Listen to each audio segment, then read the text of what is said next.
এই নির্বাচনের থেকে প্রত্যাশা যারা ক্রীড়ামোদী বা ক্রিকেট অনুরাগীরা আছেন তাদের প্রত্যাশা যে এই নির্বাচনটা সত্যি প্রতিনিধিত্বশীল হবে এরকম। তো let us see what happen. চেষ্টা হয়তো চলছে, আমি শিওর যে তামিমেরও সেই চিন্তাভাবনাই আছে, কিন্তু will have to wait till then to see how it progresses. Ah, এই তামিম তো এই যেহেতু নির্বাচন দিচ্ছেন এর আগে সেই 3টা মাস যে তার এখনো কাজ চলমান, সে বেশ কিছু ইনিশিয়েটিভ হাতে নিয়েছিল, তার কাজগুলো কেমন দেখেছেন আপনার চোখে যদি একটু। এইখানে যে তাদের তো ডে টু ডে অ্যাফেয়ার্সগুলি তাদের সলভ করতে হয়েছে, কিছু ইস্যু ছিল সেগুলিও সলভ করতে হয়েছে, বাট তাদেরকে জাজ করতে হলে যেই দায়িত্ব দিয়ে এই কমিটিটা বানানো হয়েছে সেটা যদি তারা সুচারুভাবে সম্পন্ন করতে পারে তাহলে বলতে হবে তারা সাকসেসফুল। তাদের দায়িত্ব হলো যে নির্বাচন করা, তো নির্বাচনটা যদি তারা সঠিকভাবে সুষ্ঠুভাবে করতে পারে তাহলে মনে করবো সাকসেসফুল। অনেক পুরনো সংগঠক যারা আসলে অংশ নেয় বা কাউন্সিলরশিপ পাইনি, আমরা যতগুলো কাউন্সিল পাইনি, সেই জায়গা থেকে আসলে এই বোর্ডে যারা আসবে বা এখন পর্যন্ত যেমনটা আসলে শোনা যাচ্ছে যে নামগুলো আসলে এক্সপেকটেশনটা আসলে নতুন ভিন্ন কিছু দেখতে পাবেন না, তারা দেখতে চাচ্ছে। হ্যাঁ, এটা ঠিক যে অনেক অভিজ্ঞ সংগঠকরাই এখন সিনে নেই, হয়তো বিভিন্ন কারণে তারা নেই। তো এতদিন যে কাজ চলে এসছে সেই গত বাংলাদেশের 50টা বছর ধরে, সেটারই ধারাবাহিকতায় এখানেও যারা আসবেন এরপরে তারা সেই কাজগুলি সুচারুভাবে আরও এগিয়ে নিয়ে যাবেন, সেটাই প্রত্যাশা। এখন নতুন এসছেন, তারা কেমন কি আমার ধারণা নেই। তাদের এখন প্রমাণ করতে হবে যে তারা এখানে যে এসছেন সেটা যথার্থ হয়েছে তাদের কাজের মাধ্যমে। যে 1-1.5 বছর আসলে এতবার সভাপতি পরিবর্তন, সেটা যে যে সরকারে আসে বা প্রভাব যদি বলি, যে এটা আসলে কিভাবে দেখেন যে এখন নিশ্চয়ই নির্বাচিত একটা বোর্ড আসবে বা এই যে এত পরিবর্তন। না, এটা আসলে সমর্থনযোগ্য না, কারণ এই যে 2024 সালের 5ই আগস্টের পরে একটা পরিবর্তন আসে, সেখানে কিন্তু একটা নির্বাচিত বোর্ড ছিল, সে নির্বাচিত বোর্ডের মেয়াদ কিন্তু আর বেশি দিনও ছিল না। উচিত ছিল যে সেই বোর্ডকেই কন্টিনিউ করতে দেওয়া এবং সেই বোর্ডের মেয়াদ শেষান্তে নির্বাচনটা দেওয়া, তাহলে জিনিসটা একটা হলো কি ধারাবাহিকতা থাকলো। তো যে জিনিসগুলি হচ্ছে এটা কিন্তু এগুলি আসলে একটা ব্যাড এক্সাম্পল হয়ে যাচ্ছে, এবং এই এক্সাম্পলটা আর যাই হোক ক্রিকেটের জন্য সুখকর না। Next level, well done, side by side, fridge. আসলে কি মনে হয়?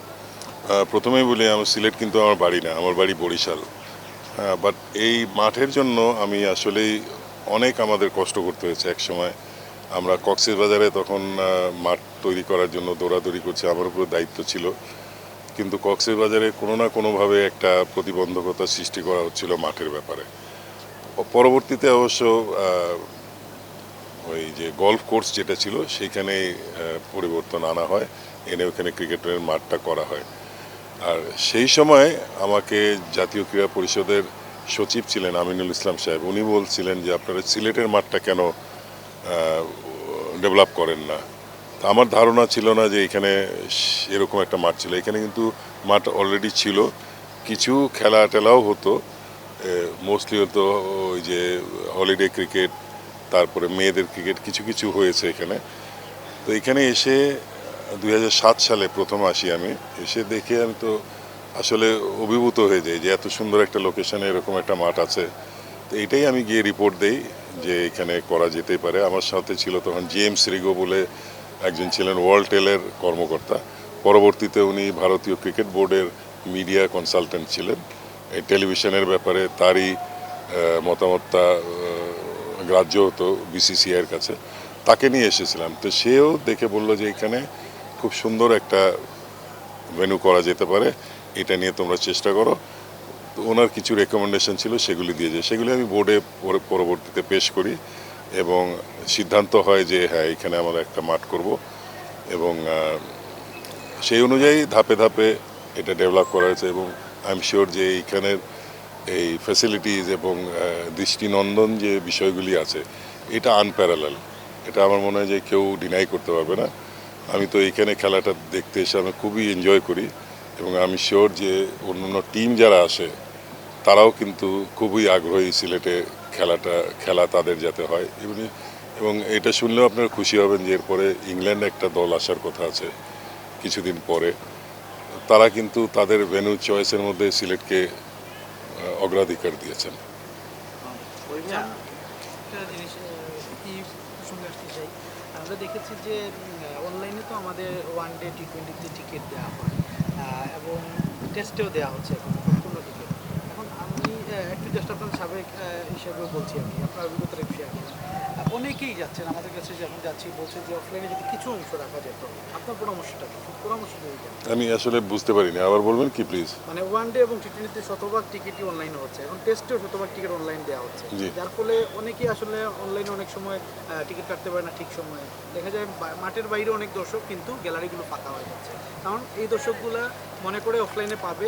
এটা পরামর্শ যদি একটু দেন, জাস্ট পরামর্শ। বুঝেছি, আমরা অভ্যস্ত আছি এখনও ওই যে মাঠে যাব, মাঠে গিয়ে টিকিট কাটবো, অথবা কেউ আমাকে টিকিট দিবে সেইটা নিয়ে ঢুকবো।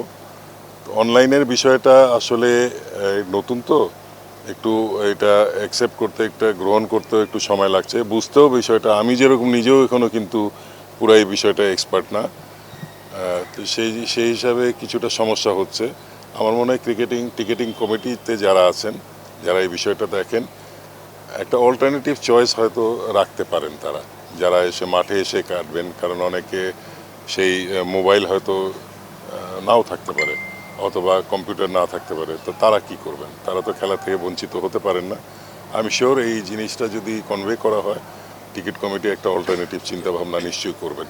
বই ভাই, একটা বিষয় একটু বেশি বিষয়, যে এর আগে থেকে যত মানে পূর্বশী নাজমুল হাসান পাপন হোক কিংবা ফারুক আহমেদ হোক, মানে পলিটিক্যাল একটা মানে আমরা দেখতে পেয়েছি যে বিভিন্ন কারণে হয়তো বা পলিটিক্যালভাবে অনেকে জড়িত ছিলেন। তো এই ট্যাগটা এখনো পর্যন্ত মানে চলমান। আপনার কি মনে হয় যে আসলে, হ্যাঁ এটা অনেক আরও অন্যান্য দেশেও আছে, যে আপনার কি মনে হয় কিনা যে আসলে এখান থেকে ক্রিকেট বোর্ড আসলে একেবারে পুরোপুরি দূরে সরতে পারবে কিনা, নাকি আসলে চলবে এরকমটাই আসলে মানে হওয়ার চেষ্টা থাকা উচিত যে এখানে ক্রিকেটীয় বিষয়গুলি প্রাধান্য পাক, এবং এখানে কমিটি যখনই গঠন হয় সুষ্ঠুভাবেই হোক এবং অন্যান্য ইনফ্লুয়েন্সটা যাতে ক্রমান্বয়ে কমে আসে, এবং যারা ক্রিকেটের জন্য কিছু করতে পারবেন তারাই যাতে এইখানে কমিটিতে আসেন। আরেকটা প্রশ্ন ছিল, সেটা হচ্ছে যে গ্রিন গ্যালারি, আমরা জানি যে সিলেটের গ্রিন গ্যালারিটা আসলে বাংলাদেশের সবথেকে আইকনিক একটা গ্যালারি, কিন্তু রক্ষণাবেক্ষণের অভাবে কিংবা গ্যালারির যে স্ট্রাকচার, সেটার কারণে হয়তো বা বৃষ্টির কারণে পানির যে স্রোত, গ্যালারির যেই ধাপগুলো ছিল সেটা আসলে কিছুটা নষ্ট হয়েছে এবং ঘাসগুলো আসলে কিছুটা হচ্ছে উঠে গিয়েছে, মাটি দেখা যাচ্ছে এই বৃষ্টির সময়টাতে। তো এটার জন্য আসলে আলাদা করে যেই গার্ডেনার থাকে তাদেরকে নিয়োগ দেওয়া কিংবা এটা রক্ষণাবেক্ষণের জন্য আসলে কি উদ্যোগ নেওয়া যেতে পারে, যেহেতু এটা তো আসলে এটা আসলেই দেখতে যাতে সুন্দর থাকে সেটা চেষ্টা থাকা উচিত। এখন তাও তো ঘাস টাস আছে, অত খারাপ লাগে না। আপনি কিছুদিন পরে আসেন, শীতকালে যখন আসবেন তখন কিন্তু দেখবেন এইসব সবুজের কোনো রেশও নেই, তখন আসলেই খারাপ লাগে। বাট এইটা মেনটেন করে ঠিক মানে সেইভাবে দৃষ্টিনন্দন অবস্থায় রাখাটা, এটা চেষ্টাটা থাকা উচিত।